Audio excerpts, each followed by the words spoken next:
Hello बच्चों, तो कैसे हैं आप सभी। आज हम लोग जो रिवीजन स्टार्ट किए हैं भौतिक विज्ञान का क्लास 12 का चैप्टर 3 पे पहुंच गए हैं, जिसका नाम है वैद्युत धारा। अगर आप लोगों ने इसके पहले वाली वीडियो यानी फर्स्ट चैप्टर का और सेकंड चैप्टर का नहीं देखा है तो आप मेरे चैनल पर जिसका नाम है फिजिक्स एक्सप्लोर, इस पे जाके आप लोग वॉच कर सकते हैं। और अगर वीडियो अच्छा लगे तो उसको आगे शेयर करना आप लोग, ठीक है। तो इसी कड़ी में हम लोग आगे चलते हैं। हमारा जो अगला हेडिंग था, लास्ट हेडिंग तो हम लोगों ने पढ़ा था वैद्युत धारा तथा अनुगमन वेग में संबंध, ठीक है। वो क्या आया था, I बराबर NEAVD, ठीक है। उसके बाद हम लोग धारा घनत्व स्टार्ट करेंगे। तो धारा घनत्व बेटा क्या होता है, कोई एक चालक तार होता, ठीक है। ये मान लीजिए ये वाली जो लंबाई में है ये एक चालक तार है और इसी चालक तार के अभिलंबवत इस बिंदु से वैद्युत धारा हम लोग प्रवाहित कर रहे हैं। तो इस बिंदु पर अगर वैद्युत धारा प्रवाहित हो रहा है तो हम लोग इसी बिंदु पर बोलेंगे कि ये धारा घनत्व है। तो परिभाषा जो लिखना है बेटा वो लिखेंगे हम लोग, किसी चालक तार में किसी बिंदु पर प्रति एकांक क्षेत्रफल से अभिलंबवत गुजरने वाली वैद्युत धारा को उस बिंदु पर धारा घनत्व कहते हैं। इसे J से प्रदर्शित करते हैं। तो बेटा धारा घनत्व को हम लोग J से प्रदर्शित करते हैं, यानी J बराबर क्या हो जाएगा यहाँ पे, वैद्युत धारा बटे क्षेत्रफल। तो ये हो जाएगा हमारा धारा घनत्व। इसका जो मात्रक होगा बेटा क्या हो जाएगा, वैद्युत धारा का मात्रक होता है एम्पियर और क्षेत्रफल का मात्रक हो जाएगा प्रति में मीटर स्क्वायर। और धारा घनत्व का जो बीमा होता है वो क्या हो जाएगा, यहाँ पे देख लेंगे हम लोग बीमा।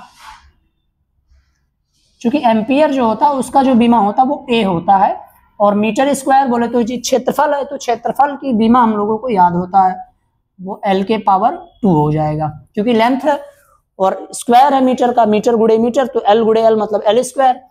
आगे इसको सॉल्व कर लेंगे तो A, इसको ऊपर लेके जाएंगे तो गुणे में हो जाएगा AL माइनस 2।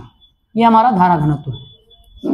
देखो बेटा हम लोग जो छोटे छोटे हेडिंग है उसको तेजी से कवर करेंगे, क्योंकि कभी कभी ये पूछा जाता है एग्जाम में धारा घनत्व कैसे कहते हैं। तो हम लोग यही पूरा ये चित्र बना के, छोटा सा चित्र है बहुत ही आसान, और इसका डेफिनेशन यहाँ पे कर देंगे, ठीक है।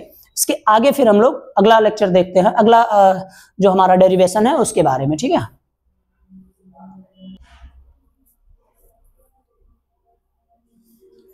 देखेंगे बेटा हमारा जो अगला हेडिंग है वो है वैद्युत चालकता।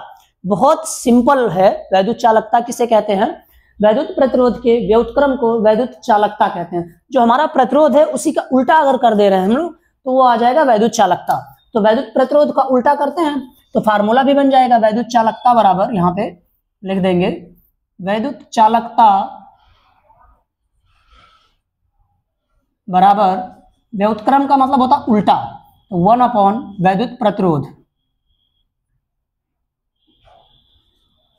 ठीक है।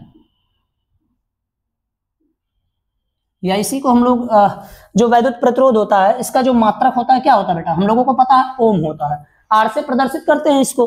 तो वैद्युत चालकता का मात्रक क्या हो जाएगा, प्रति ओम हो जाएगा या ओम इनवर्स हो जाएगा, ओम इनवर्स, इस तरह भी लिख सकते हैं इसको, ठीक है। और बीमा क्या हो जाएगा, हमारा जो ओम यानी प्रतिरोध का जो बीमा होता है ML2T-3A-2 होता है। बीमा जो होगा बेटा ML2T-3A-2, ये हमारा किसका होता है, वैद्युत प्रतिरोध का बीमा। तो इसी का अगर उल्टा करेंगे हम लोग तो जो प्लस में है वो माइनस में और जो माइनस में है वो हमारा प्लस में हो जाएगा। तो ये तो हमारा है R का मतलब R बोले तो वैद्युत प्रतिरोध की बीमा। यहाँ पे वैद्युत चालकता की बीमा अगर हम देखेंगे, यहाँ पे देखेंगे तो उल्टा कर देंगे तो M के पावर -1 हो जाएगा, L के पावर प्लस में 2 है तो L के पावर -2 में हो जाएगा, T के पावर -3 में है तो T के पावर +3 में हो जाएगा, A के पावर यहाँ पे -2 है तो इसमें हो जाएगा A के पावर +2। तो ये हमारा हो जाएगा वैद्युत चालकता, ठीक है बेटा। वीडियो अगर पसंद आए हो तो चैनल को सब्सक्राइब करना बेटा, भूले ना, ठीक है।